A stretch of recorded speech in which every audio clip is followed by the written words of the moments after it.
Kavi TV, la télé du développement. Direct, événement. Débat, décryptage. Édition spéciale, talk show, magazine, documentaire.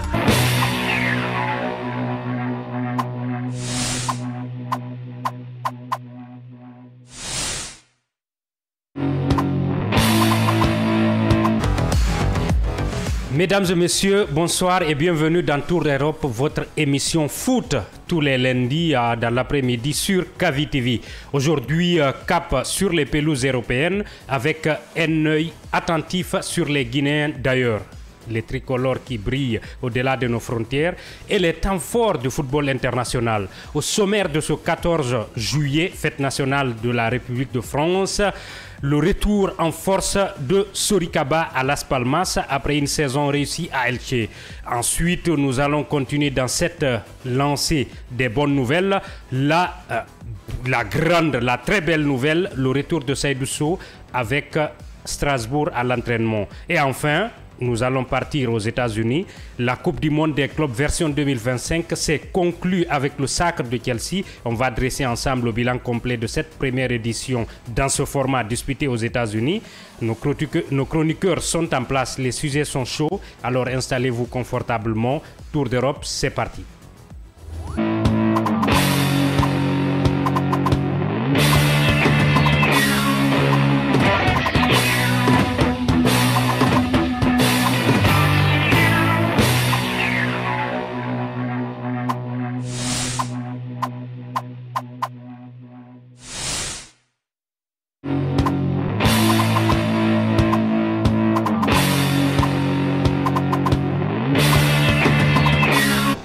Vous avez choisi Kavi TV dans cet après-midi pluvieux à Conakry, mais vous allez naturellement adorer ce qui va se passer dans cette émission. Je suis entouré de deux excellents chroniqueurs. Je vais commencer par l'homme qui est à ma droite, l'homme Passy Bangoura. Bonsoir. Bonsoir Jean, bonsoir à tout le monde, bonsoir à ces millions de téléspectateurs qui nous préfèrent chaque 16h30, chaque 16h autant pour moi sur les ondes de Kavi Média. Alors comment vous avez bravé la pluie de Koya jusqu'à Conakry? Parce que là, c'est un parcours de combattant. On ne peut pas quand même mesurer la pluviométrie qui tombe sur la Guinée-Conakry. Donc la météo ne vous a pas tout dit. En tout cas, il faut être combattant, comme l'a dit notre réalisateur, il faut être combattant pour affronter cette pluie. Pour affronter cela. Alors le Boeing, le matin il était là, il est là aussi dans l'après-midi, ce qui veut dire que c'est un combattant dans l'âme. La pluie ne l'arrête pas. Bonsoir. Bonsoir Gambade, ouais, c'est comme ça, quand on est passionné du foot, passionné du journalisme, voilà, c'est un plaisir pour moi. J'essaie d'apprendre à vos côtés avec vous, Hassan Diallo et Mademoiselle Diallo, qui ne sont pas là aujourd'hui. Oui, qui ne sont pas là, voilà, mais avec les expertises, j'espère d'ici, voilà, dans quelques années, être parmi les meilleurs journalistes. Alors, on commence par les ambassadeurs du Sili, au-delà de nos frontières. Et cette semaine, deux bonnes nouvelles. On va commencer par la première, le retour de Sorikaba à Las Palmas. Je vais commencer par vous, Passy. Il avait brillé la saison dernière en Liga D, donc la deuxième division de la Liga. Il a aidé Elche à monter en première division. De retour à Las Palmas, c'est un prêt, naturellement. Vous pensez qu'il a le profil pour s'imposer cette fois-ci en Liga? Ah oui, il a tous les atouts pour encore revenir en forme, parce que un Sorikaba qui nous a tant rêvé, qui nous a planté des buts extraordinaires, et quand il a eu cette situation aussi très difficile qui a aussi freiné sa carrière, et puis de l'autre côté il a eu un temps mort, c'est vrai, il s'est bien repositionné. Moi je crois que après avoir affronté cette saison avec toute endurance, avec la responsabilité, a permis à Elche de monter en Liga. Il a contribué en tout cas à ce club de deuxième division à se repositionner également vers la tête du peloton. Moi je trouve que c'est déjà quelque chose qui va encore le galvaniser, lui donner une source de motivation, d'autant plus qu'au retour à la maison, je vais parler de Las Palmas. Ouais. Alors, ce qu'il a posé en tant qu'attaquant, c'est vrai. Quand on mesure, il n'a planté que 4 buts sur 24 matchs. Mais des 4 buts qui valent cher en deuxième division. C'est quand même coriace, mais bref, en tant qu'un avant-centre, quelqu'un qui a l'habitude de marquer des buts, on dira que...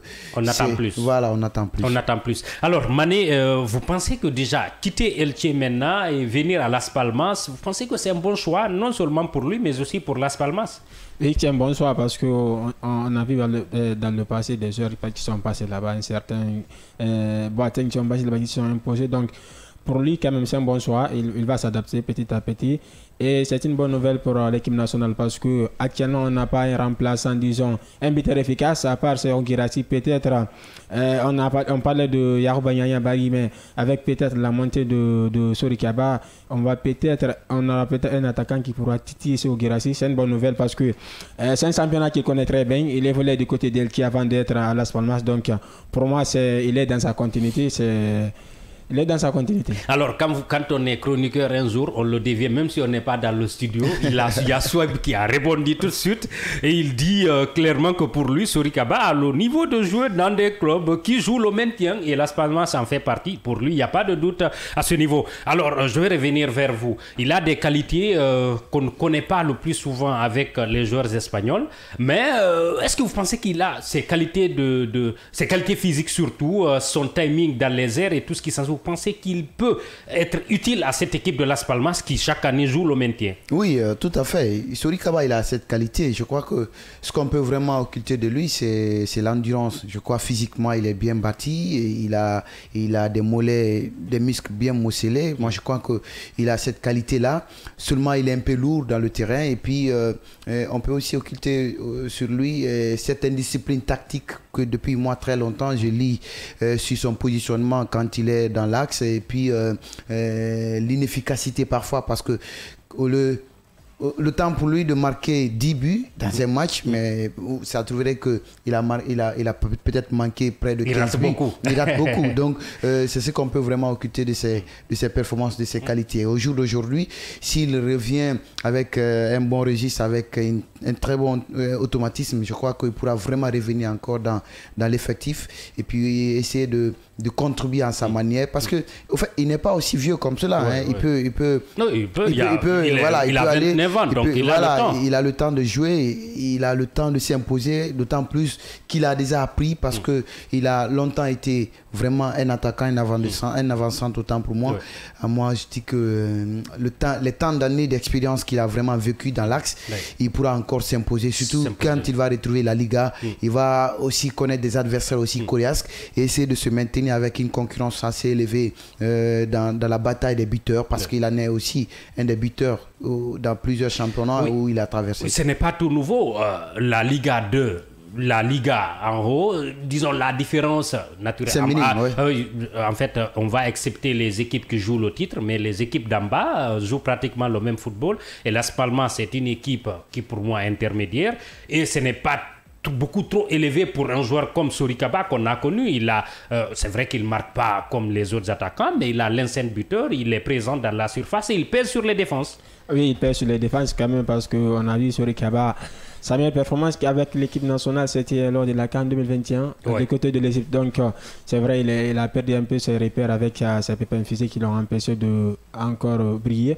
Mais je pense qu'il est, ce côté, il doit travailler sur ce côté-là, ce côté efficace parce qu'il n'est pas un attaquant tiers parce que c'est ce qui fait la différence entre Yarouba Niang-Bari et Serhou Guirassy parce que ce sont des attaquants, ils ont l'instinct de buteur même si il n'est pas, disons, il n'est pas dans l'apothéose de sa carrière, mais il a beaucoup vécu, il a beaucoup appris. Donc on espère quand même avec cette montée la nouvelle saison parce que l'équipe de Las Palmas c'est une équipe joueuse parce que c'est une équipe qui est capable de faire très mal. On a vu les saisons précédentes titiller, empêcher quand même le Barça et le Real Madrid. La saison d'avant, ils avaient battu le Barça. Voilà, on a vu donc c'est une équipe donc il a le temps de s'adapter, mais parce que là la concurrence va être féroce parce que il n'est pas le seul attaquant, il va batailler dur pour être titulaire. Alors quid de son retour en équipe nationale? On a Serhou Guirassy qui est indéboulonnable, mais on a Bayo qui depuis un moment ne vient pas et peut-être qu'on a besoin d'un tel profil, ou bien? Bah oui, on aura besoin, mais moi je trouve qu'il faut donner la chance aux autres attaquants, d'ailleurs même qui sont dans le championnat guinéen, qui pètent de forme. On peut parler de Aloba et tant d'autres qui, peut-être que je ne vais pas aussi citer, mais moi au retour... Mais son profil est unique. Oui, son profil quand même, il est unique. Son physique est imposant. On ne peut pas indexer quelqu'un aussi très efficace après Guirassy, peut-être que lui, mais moi je dirais que je suis encore dubitatif de son retour au sein de l'équipe nationale pour essayer d'autres expériences, d'autres jeunes qui ont envie de jouer, en tout cas à ce profil-là, dans cette posture, non seulement au niveau de l'équipe nationale. Il a ses qualités, mais moi je trouve que rajeunir l'équipe comme le projet dit le moment, en ce moment du coup, il est préférable d'abord de mettre en place cette jeune équipe afin de permettre aux jeunes vraiment de prendre la relève. Ouais. Alors, vous savez, le football va très vite. Je me souviens, après la CAN 2021, à Conakry, on ne parlait que de Sori Kaba. Ouais. Qu'est-ce qui n'a pas marché entre la CAN 2021 et maintenant, il est sorti de l'équipe nationale. Maintenant, il ne fait même plus partie de la shortlist. Vous pensez qu'aujourd'hui, qu'il peut être utile à notre équipe nationale? Oui, il peut être utile parce que dans le passé, il a prouvé ses preuves. Mais vous savez, c'est très rare de voir nos attaquants être constants plus de 3 saisons. On a vu les Sadio Diallo sont passés par là, les Bayo quasiment... Bayo qui est perdu. Voilà, il est perdu. Donc, si vous ne jouez pas dans votre club, donc ça va être compliqué d'être... Sauf que lui, il joue dans son club. Ouais. Oui. Il joue quand même, c'est pas le même profil. Voilà, quand même, c'est un attaquant qui est là, il a l'expérience. Et pourquoi pas, parce que voilà, on n'a pas un véritable quand même remplaçant de Serhou Guirassy. Il n'y en a pas. Bayo ne vient pas depuis un moment. Pourquoi pas. Maintenant, ce qu'on va espérer peut-être, c'est qu'il empile les buts avec Las Palmas et pour valider son retour en équipe nationale. Mais bien sûr, c'est ça. Il faut qu'il soit un véritable buteur, un goléador s'il veut retourner à l'équipe nationale. Parce que là, pour le moment, on n'a pas quand même un remplaçant de Guirassy. On parlait de Yarbanya Yabari. On a vu sa saison, il était blessé tout le temps, même au niveau du champ, Kamfori pardon, Souleymane Abedi Kamara, est-ce qu'il va le sélectionner? Ça, c'est un autre débat. Donc, si, il est dans l'équipe. Est-ce qu'il va jouer? C'est ça la question. Voilà, c'est ça la question. Donc, il a l'expérience pour lui. Maintenant, pour revenir à Sori Kaba, justement, je vous ai trouvé quelque peu dubitatif, mais bon, on n'a pas Bayo. Pour le moment, Aloba n'est pas appelé, Nyanya non plus. Si Guirassy se blesse ou il est fatigué, il n'y a pas de remplaçant. Est-ce qu'il ne faut pas croiser les doigts pour voir un Sori Kaba performer en Liga pour un éventuel retour en équipe nationale? Oui, ce sera peut-être la meilleure option pour lui parce que chacun a sa chance le quoi faire, comme on aime souvent le dire.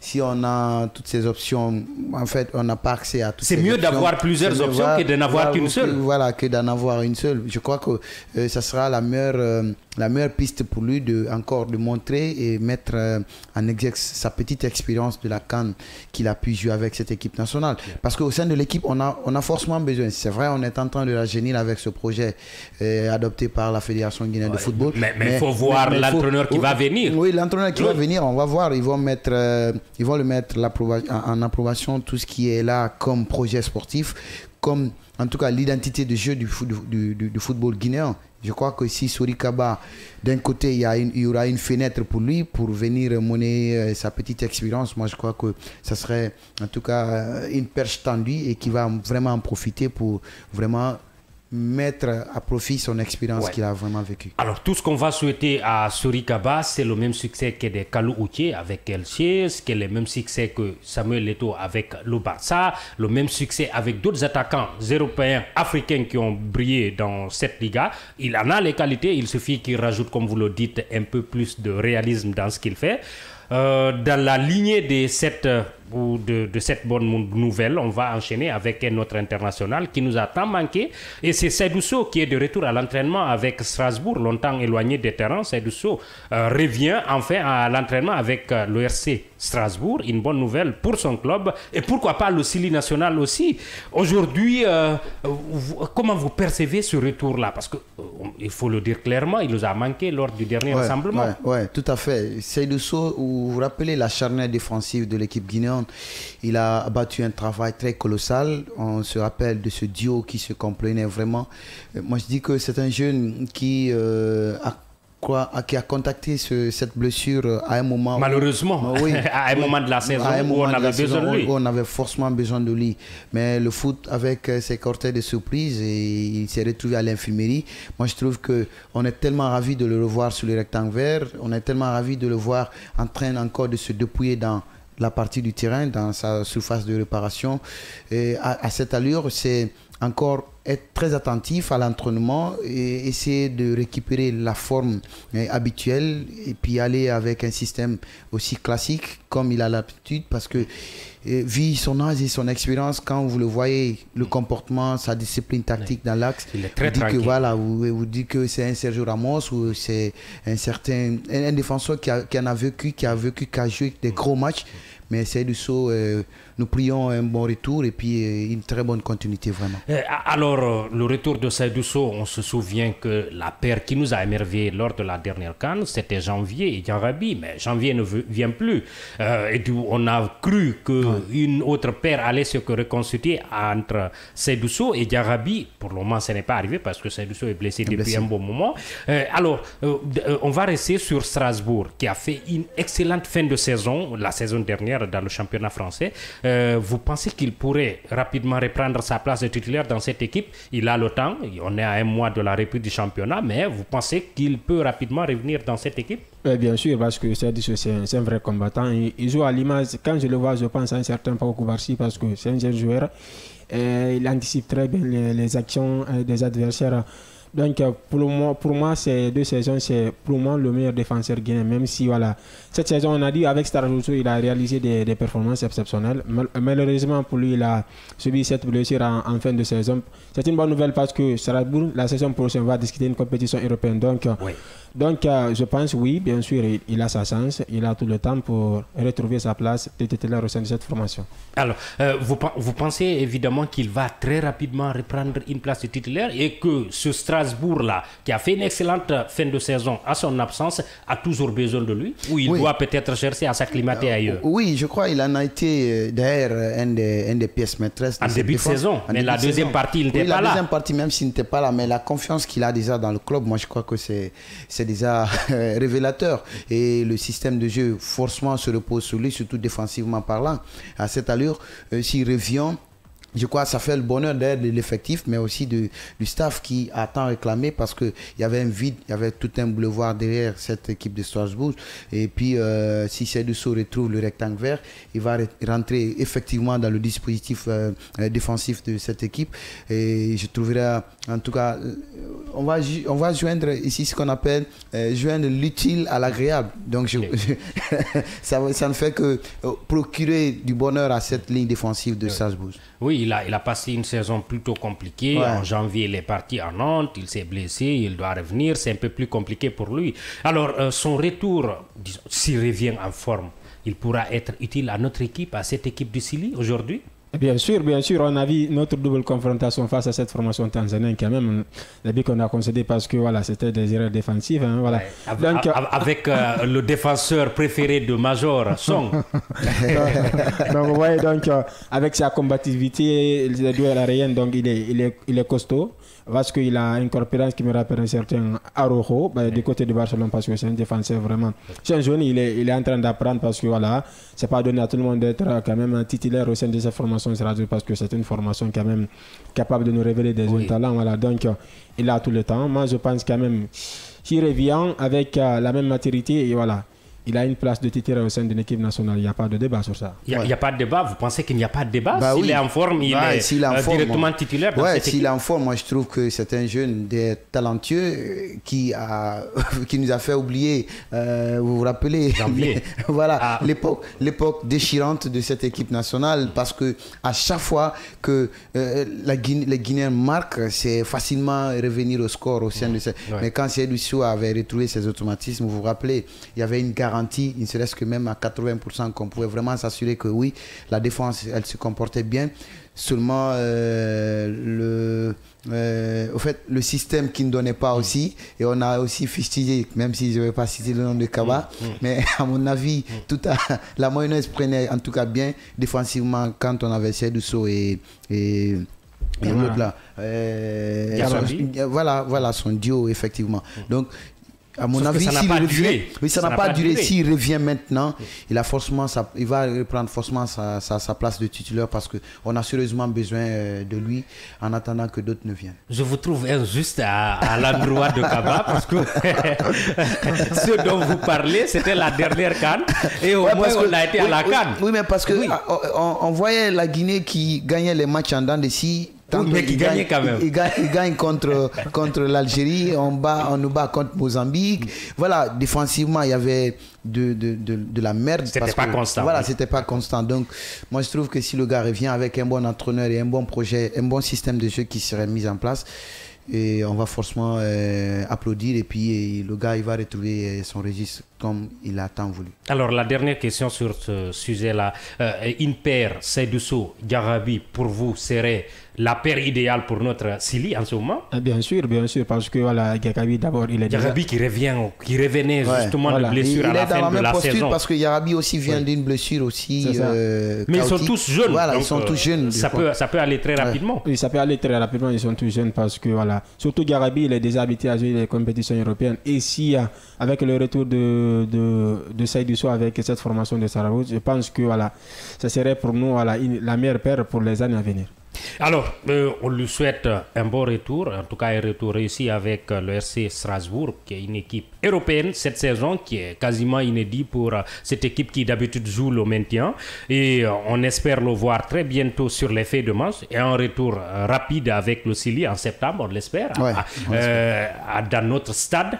On dit que le travail s'accélère à ce niveau et qu'on va rapidement revenir dans ce stade, je l'espère. Très rapidement les revoir ici en Guinée. Alors, on va passer sur le troisième thème. On va traverser les frontières, partir sur un autre continent. On quitte l'Europe, on quitte la Guinée et on s'embarque vers les États-Unis. La Coupe du Monde des clubs version 2025 vient de s'achever et Chelsea est sacré vainqueur de cette première édition, en tout cas dans cette nouvelle formule. C'est la toute nouvelle formule qui va appuyer notre analyse dans cette deuxième partie de cette émission. Alors, on va commencer par vous. Qu'est-ce que vous avez pensé de ce format globalement? C'était trop long ou pour vous c'est normal? On retrouve beaucoup d'équipes de plusieurs continents et c'est plaisant. Bon, moi je trouve que c'est normal, hein, ce format d'air de cette compétition Coupe du Monde des clubs, parce que dans les années antérieures, on avait du mal à suivre cette compétition, même quand elle se jouait un peu vers l'Arabie Saoudite. Mais il n'y avait que 8 ou à la rigueur 10 équipes. Oui, mais là, on était à 32 équipes. Donc ça fait, en tout cas, emporter l'engouement du football européen sur un autre continent.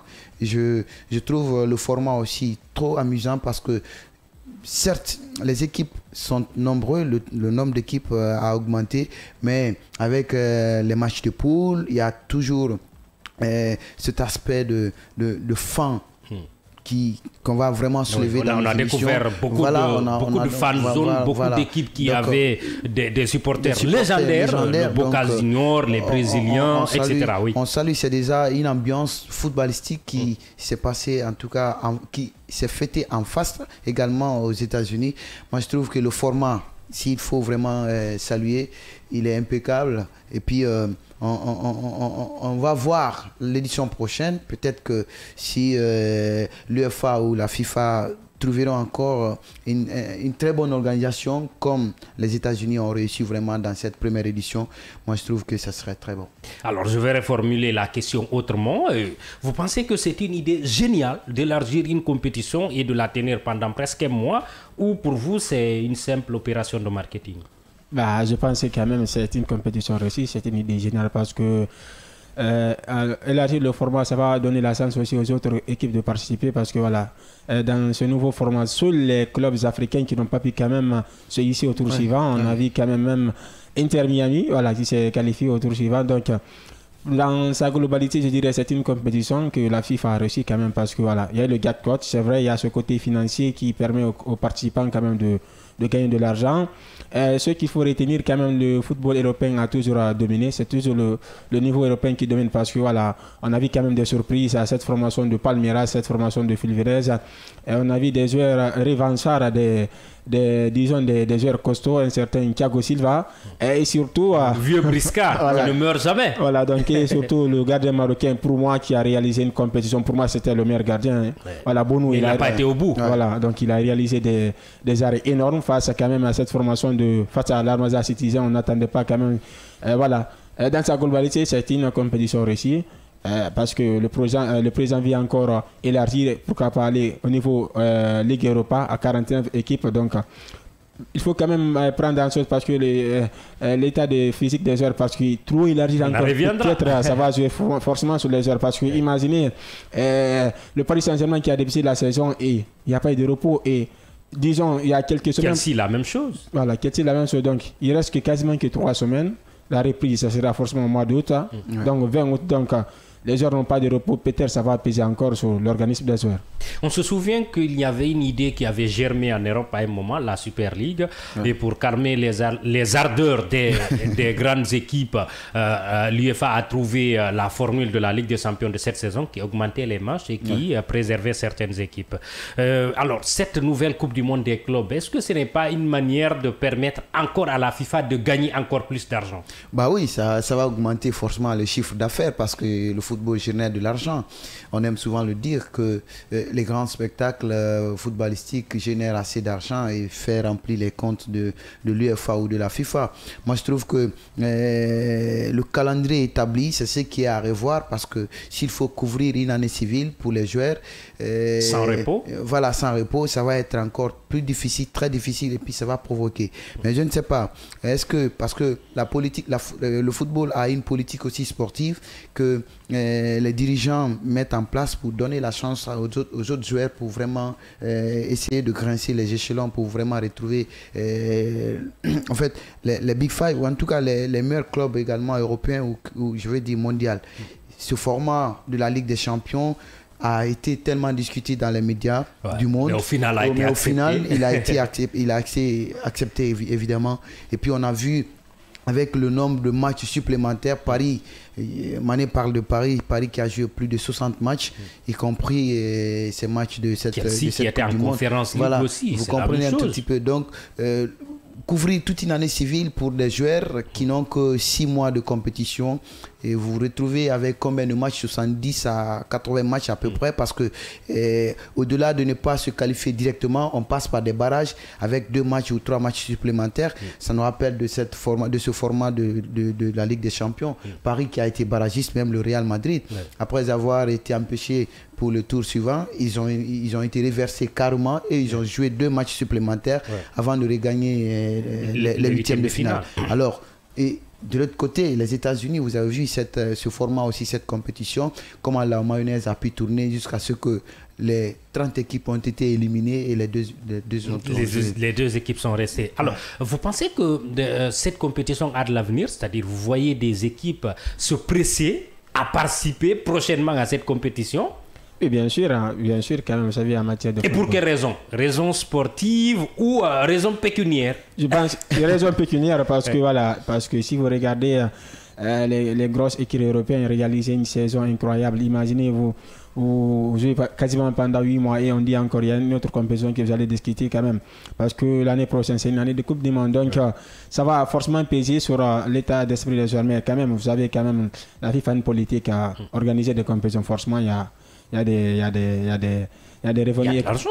Voilà, il y a des revenus. Chelsea a gagné près de 100 millions et le Real un peu plus de 70 millions. D'autres équipes en ont gagné. Peut-être pour une équipe comme le Real ou Chelsea, ça peut ne rien signifier, mais pour Al Hilal, pour les Sud-Africains, par exemple, qui ont gagné une dizaine de millions d'euros, ça peut servir à quelque chose. Oui, ça peut servir à quelque chose. Je crois que c'est ce qui fait la politique de l'UEFA ou de la FIFA d'augmenter pour cette Coupe du Monde. Voilà, pour cette Coupe du Monde, d'augmenter le nombre de compétitions afin de créer le spectacle, l'engouement autour du Quiron et de retour versés dans les caisses. Et en récompense, les équipes ou les participants auront forcément des primes ou des récompenses qui vont partir avec. Moi, je crois que c'est sûrement l'idéal d'augmenter le nombre de compétitions parce qu'aujourd'hui, au-delà des championnats respectifs que ces équipes, ces clubs jouent, mais derrière, il y a aussi leur coupe qu'ils jouent. Oui. Évidemment, et en Espagne, il y a combien de coupes que les clubs jouent? Il y a une coupe nationale, en Angleterre, il y en a deux, en France, il y en a deux. Vous comprenez un tout petit peu. Ça, c'est au-delà du championnat. Vous vous rappelez. Donc, la FIFA aussi augmente le nombre de compétitions. Moi, je trouve aussi pour important encore plus d'argent. Pour encore plus d'argent et permettre à ces équipes, à ces clubs de performer. Parce que à chaque fois, je ne vais pas citer le nom du Barça, mais ils sont en déficit financier. Moi, je crois que s'ils participaient également à cette compétition et qu'ils parvenaient à se limiter ou à remporter, ça l'aurait vraiment les aider à avoir un peu de sous dans leur caisse et puis aller sur le marché de transfert. Oui. Mais ça n'a pas marché. Maintenant, si les grands clubs, disons, pleurent pour le nombre élevé des rencontres, les petits clubs, entre guillemets, en tout cas les clubs africains, américains, asiatiques, pour eux, c'est du tout bénéf. Ils ont besoin de jouer face aux grosses écuries et la Coupe du Monde est une opportunité. Oui, c'est une opportunité pour se mesurer aux grosses écuries européennes parce que voilà, c'est les meilleurs clubs qui se rencontrent là-bas parce que cette compétition, c'est une compétition attractive parce que ça attrape, parce qu'il y a de l'argent derrière, parce que personne ne misait quand même sur les Bulls de Chelsea remporter cette compétition. Il y a eu de la surprise, beaucoup de surprises je dirais, parce qu'on a vu cette formation de Palmeiras, cette formation de même Inter Miami, n'attendait pas, il allait se qualifier au tour suivant, donc voilà, même si voilà, le côté climatique, voilà, c'est pas les mêmes, pas les mêmes réalités, ça a beaucoup pesé. C'était un peu plus difficile pour les Européens que pour les Américains ou les Africains, par exemple. Voilà, ça a beaucoup pesé sur ça. Donc, sinon, l'ensemble dans sa globalité, à part, voilà, je ne dis pas dire que ça a gâté quand même la compétition, la blessure de l'autre, l'international. Yamal, voilà, c'était pas quand même une blessure anticipée. Donc, sinon, voilà. C'est une compétition qui a de l'avenir dans... Alors, revenons aux sportifs. Aujourd'hui, c'est Chelsea qui est champion de cette première édition, en tout cas dans ce format-là. Que vaut véritablement être champion de la Coupe du Monde des clubs? Qu'est-ce que ça vaut comme titre et comme prestige pour vous?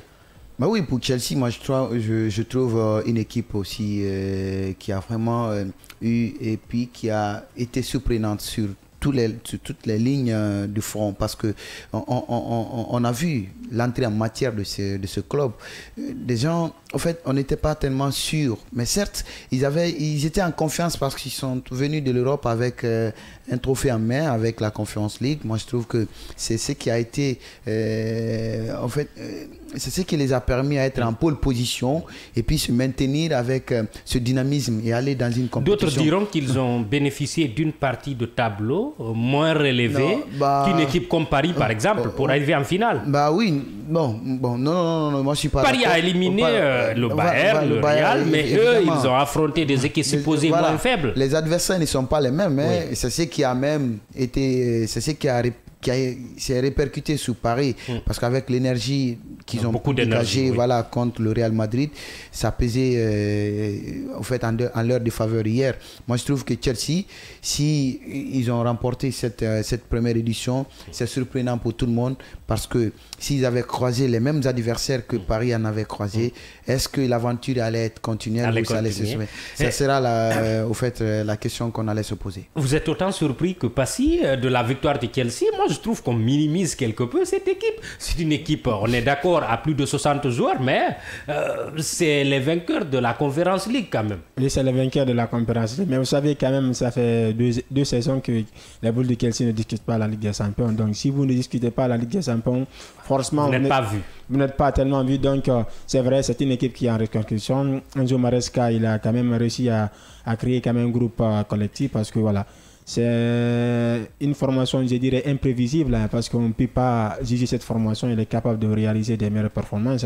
C'est vrai, il y a des joueurs talentueux. On a vu les fulgurances de Cole Palmer, de Pedro Neto, et voire même de João Pedro. Donc, il est venu en 2 matchs, il a claqué 3 buts. Donc, c'est vrai, c'est une formation, voilà, disons, qui n'est pas constante. Voilà. Si vous regardez ces 10 dernières saisons, à part le sacre en 2021 quand même, Donc en première ligue, ça tâtonne pas mal. J'entendais quelqu'un dire que c'est une équipe qui n'est jamais attendue, mais qui, pour la plupart, arrive en finale et trompe les adversaires. Voilà, c'est une équipe pragmatique. Voilà, donc à chaque fois, elle participe à une compétition et remporte, mais elle n'est pas tellement favorite. Si vous vous rappelez, lors de la Ligue des Champions en 2012, remporté face au Bayern. Ouais. Le Bayern qui avait éliminé le Barça, donc on attendait. Non, plutôt le Chelsea a éliminé le Barça. Pardon, le Chelsea a éliminé le Barça. Oui. Donc, Et un Barça carrément irrésistible à l'époque. Voilà, donc c'est ça. Donc c'est une formation vraiment, voilà, qui est imprévisible parfois, mais voilà. Je pense Même en 2021, face à City, City était favori. Voilà, c'est comme City ça. était favori, c'est une équipe comme ça.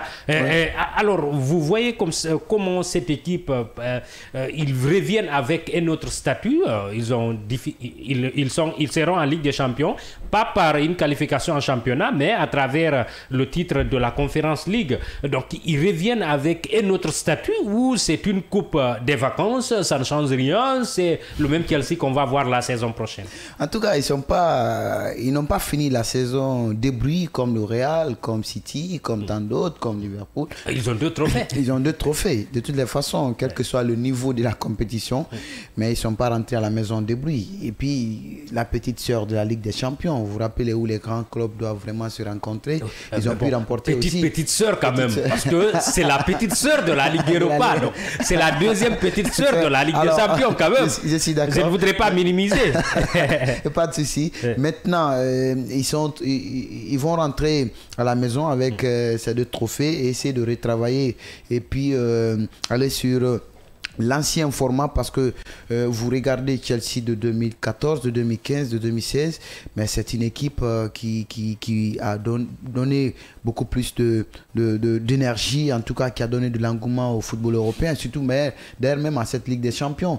Vous vous rappelez, avec cet entraîneur, Eden Hazard, effectivement, avec cet entraîneur qui quittait Paris et venir au sein de Thomas Tuchel. Thomas Tuchel également. Vous vous rappelez, avec cet effectif, moi je crois qu'ils vont retravailler, voir ce système encore dans les tiroirs, et puis avec la pléthore de joueurs qu'ils ont sous la main, et revenir en Ligue des Champions. Trouver une bonne formule. Voilà, avec 60 joueurs, on ne peut pas faire grand-chose. Il faut réduire. Ils ont toutes les armes à faire valoir au sein de la Ligue des Champions. On parle aujourd'hui les Big Five ou les top 10 de la Ligue des Champions. On ne peut pas citer...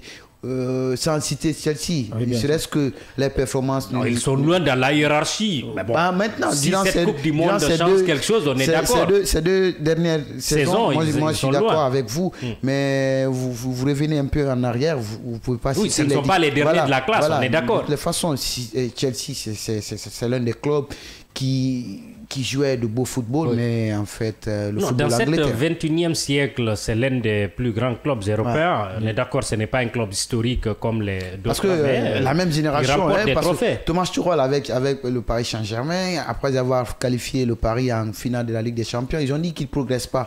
Il vient, il prend Chelsea à un niveau du championnat et puis il progresse en Ligue des Champions. Il parvient à remporter. Moi, je trouve que c'est un club qui a son ADN dans cette Ligue des Champions. Alors, vous allez placer un mot sur le PSG. C'est une grosse déception ou bien ça arrive à tout le monde de perdre parfois, même aux plus grandes équipes? Oui, même aux plus grandes équipes. Je crois que les moments de pios où, au fait, glisser sur le dos de la cueur lors de ces grandes rencontres, ça arrive également.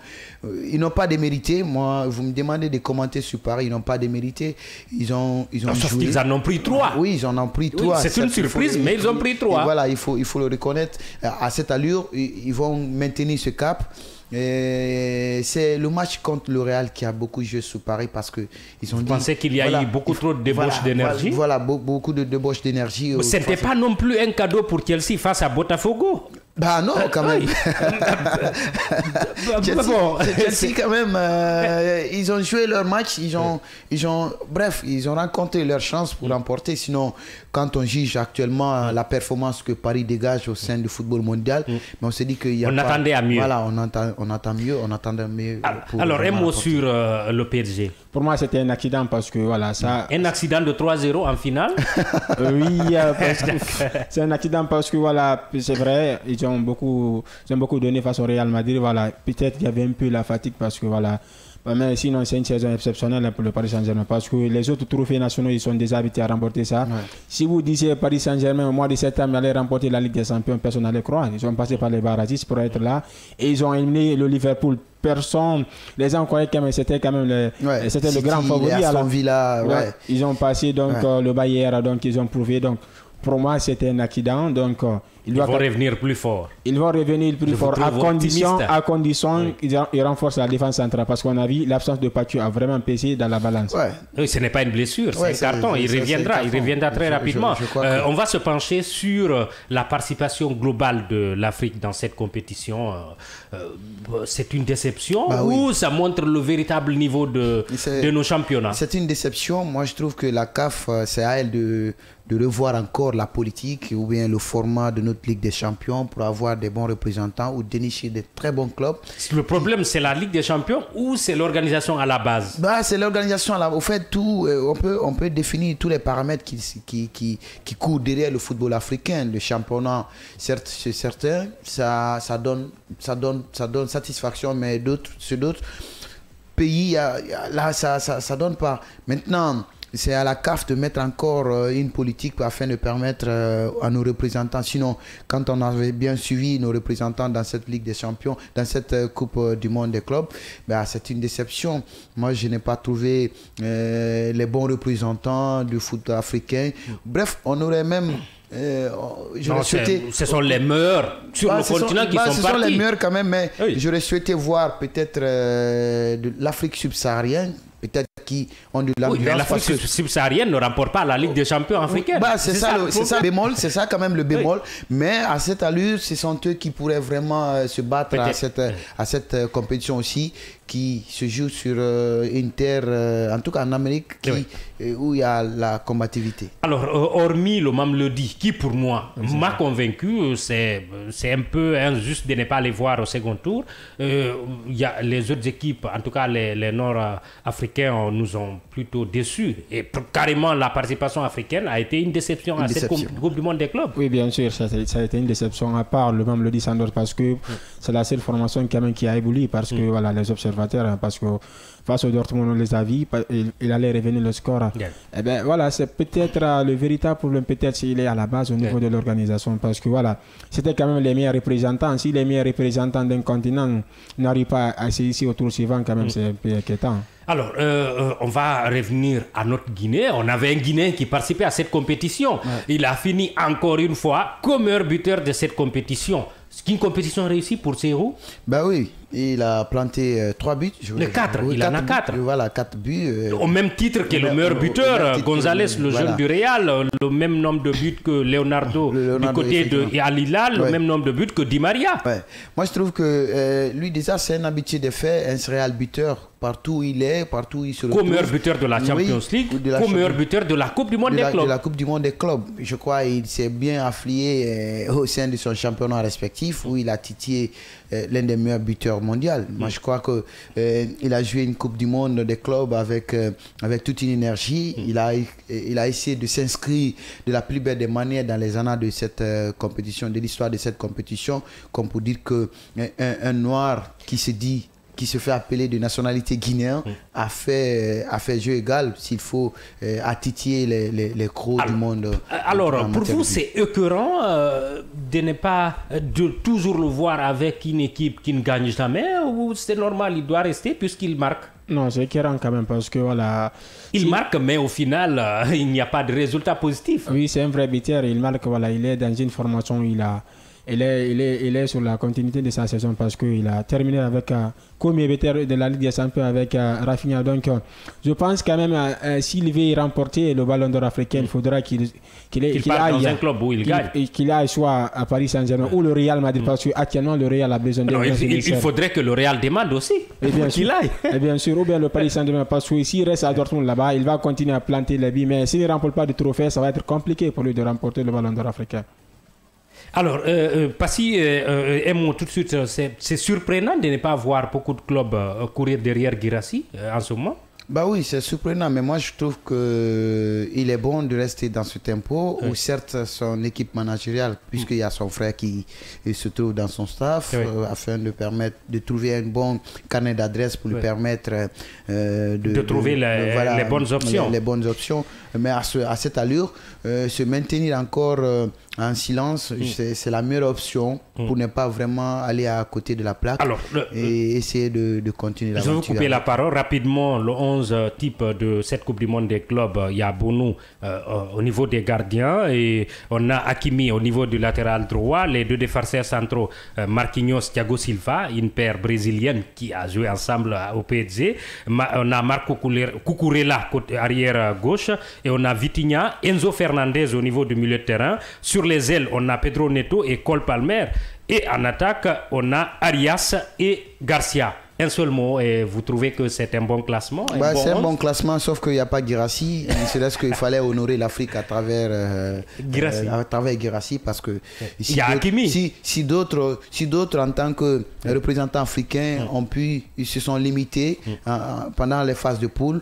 Pendant ce temps, Guirassy, lui et son club sont partis également au tour suivant jusqu'en quart de finale, et puis ils se sont stoppés là, et puis voilà, lui il a planté, il a fait vraiment brièvement représenter l'Afrique. Alors, un mot sur ce classement-là. Oui, parce que je partage son avis, parce que je ne suis pas d'accord, parce que Guirassy a tellement le meilleur attaquant au monde. Et surtout, la présence, pour moi, c'est l'homme à tout faire du côté du Bulls de Chelsea. Moses Caicedo, parce que voilà, lui seul, il a été surpris de son absence. Voilà, donc pour moi, tout le reste là, quand même, il n'y a pas de débat. Alors, ainsi prend fin cette édition de Tour d'Europe, en tout cas de ce lundi. Ça a été un plaisir de conduire ça avec vous. Entre des bonnes mains aux côtés des joueurs guinéens et de la Coupe du Monde des clubs, on a fait un débat exceptionnel aujourd'hui. On se retrouve demain matin pour une nouvelle plongée dans le football africain, européen et mondial. En attendant, rejoignez-nous sur nos canaux de communication Facebook, YouTube pour prolonger la discussion. Restez connectés sur les antennes de Kavi TV, Kavi FM. Juste après, vous retrouverez l'émission Barama Warati Soumouni avec Bondi et doyen Abakar Kamara. Merci et passez une excellente fin de soirée.